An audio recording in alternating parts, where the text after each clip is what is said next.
Hello भारतवासियों। खुश तो कुछ लोग बहुत हो रहे होंगे क्योंकि एजुकेशन मिनिस्टर ने इस्तीफ़ा दे दिया है। मैं 2 दिन वेट किया, देखा कि क्या चल रहा है भारत में। बहुत सारे लोग बहुत खुश हो रहे होंगे। इस्तीफ़ा इसलिए पड़ा, लोगों के सामने इसलिए आया इस्तीफ़ा क्योंकि संसद का सत्र चल नहीं रहा था और सरकार को FCRA बिल को पास करवाना था। और एक फैक्टर ये काम आया कि स्टूडेंट के ऊपर लाठीचार्ज किया गया।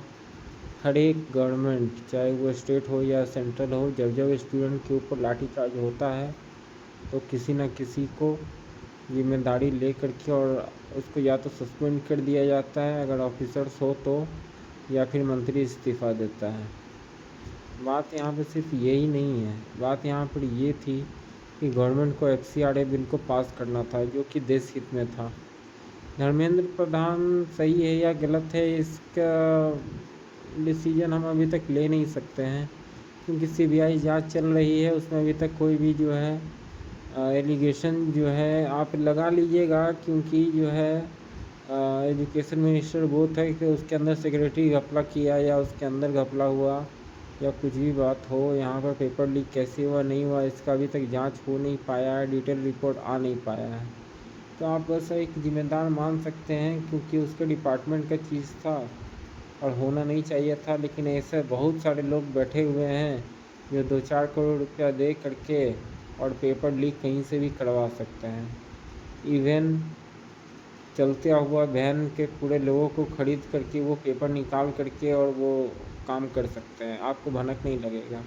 आप एक एजुकेशन मिनिस्टर का इस्तीफ़ा जरूर ले लिए, लेकिन 16 जुलाई को जो रिजल्ट आया तब तक तो एजुकेशन मिनिस्टर ने इस्तीफ़ा नहीं दिया। तो यही मिनिस्टर थे जिनके कारण में जो है आपका नीट का रिजल्ट आया फिर से और काफ़ी लोग सेटिस्फाइड हैं। तो वही मिनिस्टर थे जिसके लिए जो है मांगा गया इस्तीफ़ा, जिसके कार्यकाल में जो है वो पेपर लीक हुआ। और फिर वही मिनिस्टर थे जिनके कार्यकाल में वो फिर से एग्ज़ाम हुआ, उसको लोगों ने एक्सेप्ट कर लिया।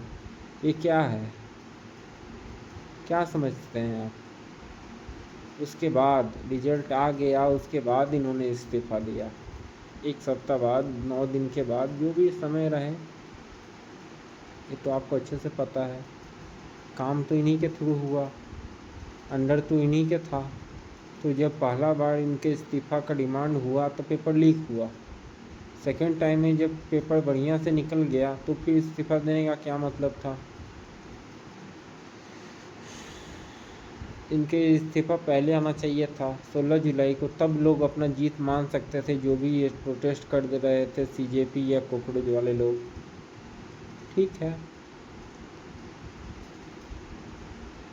लेकिन प्रोटेस्ट बहुत शानदार था, ये हम मानेंगे। लोगों ने हिम्मत नहीं हारा, अपने डिमांड पूरा किए।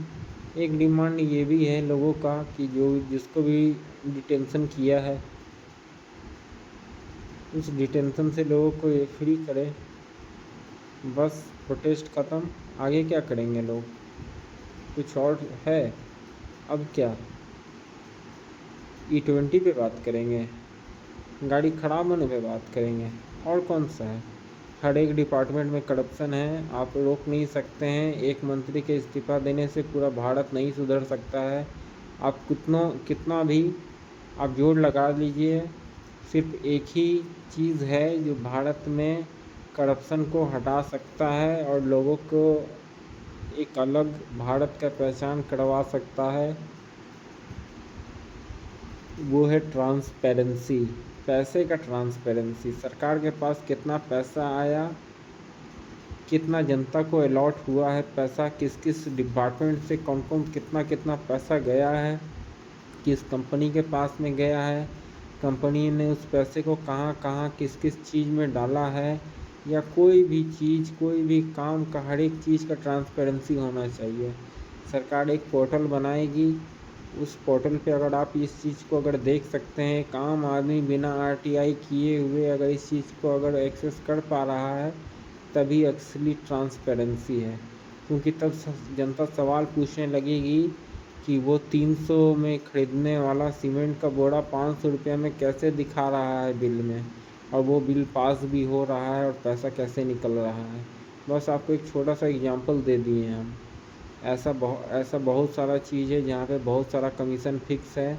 सरकारी तनख्वाह पाने के बावजूद लोग जो है अनाप शनाप रुपया ले रहे हैं, परसेंटेज बांध करके रख लिए हैं। आप ही सोचिए ना, एक 100 करोड़ का प्रोजेक्ट है, उसमें हाफ 0.5% कमीशन फिक्स है। कितना पैसा हो गया एक इंजीनियर के पास में? तो आप अंदाज़ा नहीं लगा सकते हैं उस पैसे का बिल, उस बिल को पास करने के लिए एक इंजीनियर जो भी पैसा लेता है हर एक जगह फिक्स है। आप इसको झुठला नहीं सकते हैं। आप अगर नहीं समझ रहे हैं हम क्या बोल रहे हैं तो आप अभी बहुत छोटे स्तर पे हैं, माइंडसेट आपका वाइड नहीं हुआ है, और दुनिया में क्या चल रहा है नहीं चल रहा आपको इसके बारे में जानकारी नहीं है। सरकार मजबूर थी क्योंकि स्टूडेंट के ऊपर लाठीचार्ज हुआ है। आंदोलन अब हाथ से निकल जाता क्योंकि वोट बैंक बीजेपी का प्रभावित हो रहा था। अब इसके बाद अगर सरकार जो है इस्तीफ़ा नहीं लेती तो ये सीजेपी प्रोटेस्ट बहुत ज़्यादा बड़ा हो जाता, जिसको सरकार कंट्रोल नहीं कर सकती थी। एक इस्तीफ़ा से सरकार कंट्रोल कर ली, जबकि बीजेपी गवर्नमेंट में ये कोई ऐसा नहीं होता है कि जो है हर एक गवर्नमेंट का अपना अपना कंडीशंस होता है। बीजेपी गवर्नमेंट में कभी भी इस्तीफ़ा का कंडीशन नहीं होता है। बीजेपी कभी भी, क्योंकि लोग बोलते हैं ना कि जो है इसके पास क्या क्वालिफ़िकेशन है, ये क्या करके आया है, इसके पास पढ़ाई नहीं है, ये नहीं है। आपको हम एक चीज़ बताते हैं, बीजेपी गवर्नमेंट में शामिल होने के लिए आपको आरएसएस का होना चाहिए, या फिर आपके पास में वर्क एक्सपीरियंस होना चाहिए, प्रूवन वर्क एक्सपीरियंस। तब आप इसमें एक नेता बन सकते हैं। या फिर आप किसी भी नेता को देख लीजिए, जो भी अभी मिनिस्टर हैं, आप किसी को भी देख लीजिए, वो एक आरएसएस का बहुत लंबे स्तर से या तो जो है जुड़ा हुआ होगा या फिर स्टूडेंट लीडर हुआ होगा और अपने लोगों के लिए काम कर रहा होगा ग्राउंड लेवल पे, तभी जाकर के सेंट्रल में उस मिनिस्टर हुआ होगा। ऐसा कोई पार्टी नहीं है जिसमें ऐसा कंडीशंस अवेलेबल है। सिर्फ बीजेपी ही एक ऐसा गवर्नमेंट है जिसमें आप अचानक से उठ करके कहीं से भी आप नहीं नेता बन सकते हैं, और सेंट्रल मिनिस्टर में तो एकदम शामिल नहीं हो सकते हैं। सेंट्रल मिनिस्टर के लिए आपको अलग से जो है प्रूवन वर्क एक्सपीरियंस होना चाहिए। आप एक छोटा स्तर से नेता से शुरुआत किए हुए होंगे, स्टूडेंट लीडर, या फिर छोटे छोटे स्तर पे विधायक रहे होंगे 2 साल 3 साल, फिर एमपी बने होंगे, तब जा कर के आपको मिनिस्ट्री मिला होगा। इतना आसान नहीं है कि कोई भी बीजेपी का कोई भी आ कर के और यहाँ सेंट्रल मिनिस्टर में शामिल हो जाए। पैसे के दम पे कुछ नहीं होता है। बीजेपी गवर्नमेंट में होना चाहिए तो आपके प्रूवन एक्सपीरियंस होना चाहिए। कुछ लोग खुश तो हो रहे होंगे इस्तीफ़ा लेकर के, लेकिन क्या हो जाएगा? क्या अभी जो प्रेजेंट में एजुकेशन मिनिस्टर आएगा या जो भी नियुक्त हो चुका है वो क्या IIT professor, retired IIT professor है क्या? नहीं ना। वो क्या उसने 20 साल जो है एजुकेशन में दिया है क्या, काम किया है क्या? नहीं ना। तो आप कुछ भी एक्सपेक्ट नहीं कर सकते हैं। क्या उसके सेक्रेटरी लेवल पे या उसके नीचे ए टू जेड लेवल पे जिसके जिम्मेदारी था उस पेपर को सेंटर पे पहुंचाने से, कौन सा सेंटर से पेपर लीक हुआ है नहीं हुआ है, या फिर कौन सा सेंटर कहाँ से पेपर लीक हुआ है, आपको इसका भी जानकारी है? नहीं है ना। डिटेल रिपोर्ट है आपके पास? नहीं है। तो बस आप एक इस्तीफ़ा लेकर के खुश हैं। दो तरीके से जो है इंसान किसी सिचुएशन को देखता है, एक तो उसमें घुसा हुआ और एक दूर से। हम हमेशा सिचुएशन को दूर से देखते हैं, क्योंकि घुसा हुआ जो सिचुएशन में देखता है इंसान, वो हमेशा उलझा हुआ ही रह जाता है। वो कभी भी उसको क्लैरिटी कभी भी नहीं मिल सकता। आप अपनी ज़िंदगी में भी आजमा लीजिए, आप एक किसी सिचुएशन में आप फंस गए हैं, आप अपने एक सिचुएशन में फंसे हुए इंसान की तरह देखिए और एक किसी बाहर वाले से राय लीजिए कि हमको क्या करना चाहिए।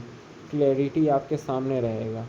तो बस हम एक बाहर से हम देख रहे हैं, हम ना ही उस प्रोटेस्ट का हिस्सा हैं और ना ही कभी हम बनना चाहेंगे, क्योंकि हम एक बार प्रोटेस्ट कर चुके हैं और प्रोटेस्ट का एक नियम होता है कि पुलिस पहले पानी से भिंगा करके आपको दाग दे देती है कि ये लोग प्रोटेस्ट कर रहा है, उसके बाद लाठी देना शुरू करती है। तो अगर जिनका घर में नुकसान नहीं हुआ है या जिनका क्षति नहीं पहुंचा हुआ है वो तो खुश हो रहे होंगे, या जो एक दो लाठी खा के भाग गए होंगे वो तो खुश हो रहे होंगे। लेकिन जिसको अंदरूनी चोट आया होगा या जिसको बहुत ज़्यादा चोट आया होगा उनसे पूछिए कि क्या ये प्रोटेस्ट उनके लिए सही था। एकदम सही नहीं था। जो लोग बीच में घुस करके लाठी में जो है काटी ठोक करके जो है आया था वो कौन लोग था? क्या इसके बारे में जांच हुआ? नहीं हुआ। ये सब झप गया। क्यों? क्योंकि सिर्फ एक इंसान ने इस्तीफ़ा दे दिया, जबकि उसका गलती हो या नहीं हो हमको तो नहीं पता है। आपको पता है क्या कि उसका सही में कोई उसके ऊपर कोई इल्ज़ाम लगा दे रहा है? क्योंकि वो मिनिस्टर है। उसके नीचे में कितने हायरार्की होंगे, कितने लोग काम कर रहे होंगे, कौन कहाँ से क्या घपला किया आपको अंदाज़ा भी नहीं है। तो आप एजुकेशन मिनिस्टर का जो है इस पर आप खुश हो रहे हैं, तो आप खुश होते रहिए। आप बेवकूफ़ हैं। हम सीधा बोल रहे हैं कि आप बेवकूफ़ हैं। आपको समझ ही नहीं आ रहा है कि यहाँ हो क्या रहा है, और आप ऐसे ही चीज़ों में आप इन्वॉल्व होते रहिए, अपना नुकसान करते रहिए, समय का, मानसिक तनाव और भी बहुत सारी चीज़ें हैं। क्या बोलेंगे? हमको और बोलने लायक कभी कुछ है नहीं। बोलने के लिए बहुत कुछ है लेकिन हम अब बोलना नहीं चाहते हैं। अगर आप समझदार हैं तो इतना ही में समझ गए होंगे। बेवकूफ़ हैं तो सोशल मीडिया में हल्ला कीजिए। ट्रोल करने का आदत हो गया है लोगों को। ट्रोल करते रहिए। फ्री का इंटरनेट है, यूज कीजिए और यही भ्रम में जीते रहिए। जय हिंद, जय भारत।